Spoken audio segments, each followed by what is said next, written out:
फरमाते हैं कि मैं ना मजदूर लेने गया, बगदाद के चौक में मजदूर बैठे होते थे, तो मेरी उन मजदूरों में से ना एक नौजवान बच्चे पे नजर पड़ी। बड़ा कमजोर सा वजूद था, लेकिन चेहरे पर इबादत का निशान था। माथा बताता था कि नमाज का बड़ा ख्याल रखता है। मैं उसके करीब गया। चेहरे भी बड़ा कुछ बताते हैं ना, चेहरों में भी बड़ी रानाई होती है। फरमाते हैं मैं करीब गया, मैंने उसको कहा बेटे मजदूरी करोगे? तो कहने लगा मजदूरों में बैठा हूं तो हुजूर मजदूरी के लिए ही तो बैठा हूं। तो मैंने कहा कि चलो फिर। कहने लगा नहीं, मेरी कुछ शर्तें। मैंने कहा बताओ? कहने लगा पहली शर्त यह है कि लोग 4 दिनार दिहाड़ी लेते हैं, मैं 3 दिनार लूंगा। मैंने कहा यार भाई तो बड़ी बेहतरीन है, बाकी भी इस तरह की रख ले। उसने कहा हुजूर दूसरी शर्त यह है कि मैं आपकी मुकम्मल बात मानूंगा, लेकिन जब अजान हो जाएगी फिर आपकी नहीं सुनूंगा। तीसरी बात उसने ये की कि हुजूर मैं आपके घर में काम करूंगा पर आपके किसी सवाल का जवाब नहीं दूंगा। कहते मैंने कहा यार तू बड़ा अजीब है, शर्तें तो मालिकों की होती हैं। कहने लगा जी बहरहाल मैं शर्तें लगा के जाता हूं। फरमाते मैं उसे घर ले आया, काम मैंने उसको बताया, तो जो काम मजदूर सारे दिन में करता है ना उसने 2 घंटे में ही कर दिया। हमारे मजदूर सिगरेट पीने में भी तो आधा घंटा लगाते हैं, वो चाय पीने जाएं तो पौना घंटा वहां। उनको भी तो दयानतदारी करनी चाहिए कि नहीं करनी चाहिए? ने मुआहदा किया है ना जी, तो पूरा उतरना चाहिए ना। कहते 2 घंटे में। अब काम जब बंदा शुरू कराता है तो काम और निकल आता है। कहते काम मैंने उसको और बता दिया, वो करने लगा। उसने मिट्टी निकाल के रखी थी बाहर रास्ते में, तो अजान हो गई जोर की। उसने वहीं कुदाल छोड़ी कही और चलने लगा। तो मेरा बेटा कहने लगा इसको जरा बराबर कर दो। कहने लगे चुप कर जा, तेरे बाप से बात हुई थी, जब अजान होती है तो मैं किसी और की नहीं सुनता, सिर्फ अल्लाह रसूल की सुनता हूं। कहते हो मस्जिद चला गया, नमाज पढ़ के आया तो दोपहर का वक्त था। मेरी बीबी कहने लगी इसको को खाना खा ले। कहते हमने कहा खाना खा लो, तो कहने लगा मैंने रोजा रखा हुआ, रमजान भी नहीं था, नफली रोजा रखा हुआ। फरमाते हैं शाम हुई, मैंने 3 दिनार दिए, तो मैंने कहा तेरा नाम क्या है? कहने लगा मैंने आपसे कहा था मैं किसी सवाल का जवाब नहीं दूंगा। कहते वो चला गया। अगले दिन मैं फिर लेने गया उसे, काम कुछ और निकल आए, तो लोगों ने बताया वो सिर्फ हफ्ते वाले दिन आता है। मैंने कहा क्यों? कहने लगे जी वो कहता है मेरा हफ्ते का खर्चा 3 दिनार है, जब 3 दिनार कमा लेता हूं तो बाकी सारा टाइम अल्लाह रसूल की जिक्र में गुजार दिया करता हूं। फरमाते हैं जी अगले हफ्ते मैं फिर लेने गया, मैंने पूरा हफ्ता इंतजार किया कि काम उसी से कराना है। मैं जब गया तो मैंने कहा चलो। कहने लगा मेरी शर्तें याद है ना? और मैंने कहा याद है भाई, साथ चल। फरमाते हैं काम कराया, 2-3 हफ्ते वो आता रहा।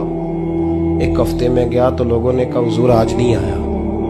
क्यों? कहने लगे बीमार हो गए। कहाँ घर है? कहने लगे बगदाद के कब्रिस्तान के पीछे जो कच्ची आबादी है उसमें रहता है। फरमाते मैं गया, दरवाजे पे दस्तक दी तो कहने लगा हुजूर आप हैं? दरवाजा खोला है, आ जाइए।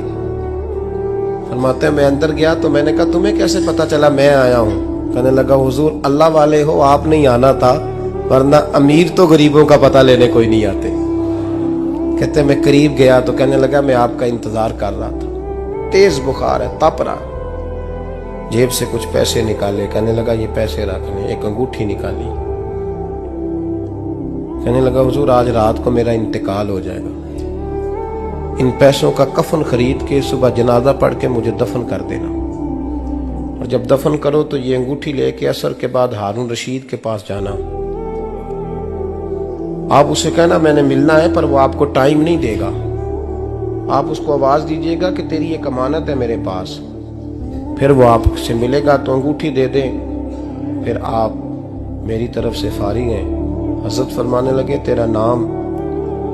और कहने लगा हुजूर वक्त थोड़ा है, आज रात मैंने जाना है, बड़ी लंबी माफी मांगनी है रब करीम से, अगर मुनासिब समझे तो मुझे अपने रब से तन्हाई कर दे। फरमाते हैं मैं आ गया, पर उसकी बातों ने मुझे सारी रात सोने नहीं दिया। फरमाते हैं सुबह बड़ी मुश्किल से सूरज निकला, मैं गया दरवाजे पे हाथ रखा तो दरवाजा खुला हुआ था। अंदर दाखिल हुआ तो खुशबुएं मेरा इस्तकबाल कर रही थी। जब चेहरे से कपड़ा हटाया तो उसका तो इंतकाल हो चुका। इंतकाल हो चुका है, ऐसे है जैसे किसी का दीदार करके सोया। कहते मैं तो 2 आदमी ले गया था जनाजे पे, पर पता नहीं दुनिया किधर किधर से आई, कहां कहां से। अखां जदों मीटियां जमाना मैनू रोवेगा, अपना ते अपना बेगाना मैनू रोवेगा।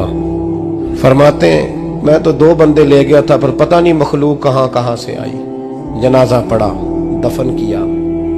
हारून रशीद के पास में असर के बाद गया, मैंने बुलाना चाहा पर बादशाह था, मेरी तरफ देखा ही नहीं। मैंने उसको कहा तेरी ये अमानत मेरे पास है। फरमाते हैं वो मुझे कोने पे ले गया, क्या बात है, कमरे में बुलाया, मैंने अंगूठी दी। हारून रशीद तो चीखे मारने लगा, कहने लगा अंगूठी वाला कहाँ है? मैंने कहा वो तो इंतकाल कर गया। कहने लगा मुझे कब्र पे ले चल।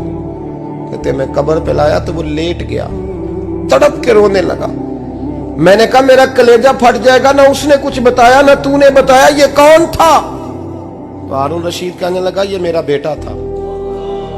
मैंने कहा तेरा बेटा और मजदूर? कहने लगा हुजूर ये हजरत दाऊद ताई के पास बैठा करता था, उनका मुरीद था, मुझे रोज कहता था अब्बा तूने बड़ी दुनिया इकट्ठी कर ली है, मरते वक्त तुझसे टांगे समेटी नहीं जाएंगी, इतना हिसाब नहीं तू दे सकेगा। मैं इसको समझा देता, इसकी अम्मा समझा देती। ये रोज हमें कहता छोड़ दो, आ जाओ अल्लाह रसूल की बारगाह में झुक जाएं। हम समझ। एक दिन ये चला गया, कहने लगा फिर तुम्हारा रास्ता और है और मेरा रास्ता और है। ये सोने की अंगूठी गलती से इसके पास रह गई, गलती से हीरे की अंगूठी चली गई। कहने लगा देखो मेरे बेटे ने आज वो भी वापस कर दी है। फिर तड़प के कहने लगा हारून रशीद था तो ये मेरा बेटा, पर मेरा मुर्शद निकला, मेरा पीर निकला। भाई जिंदगी तो बड़ी थोड़ी है ना। बाबा साहब ने कहा था उठ फरीदा सुत्या, और दाढ़ी आ गया ही पूर, अग्गा नेड़े आ गया, पिछा रह गया ही दूर। उठ फरीदा सुत्या खलकत वेखन जा, मते कोई मिल जाई बख्शिया ते तू ही बख्शिया जा। उठ फरीदा सुत्या झाड़ू दे मसीत, तू सुते रब जागदा, तेरी डाडे नाल परीत। मेरा रब हमें भी अपनी बारगाह में कबूल फरमा।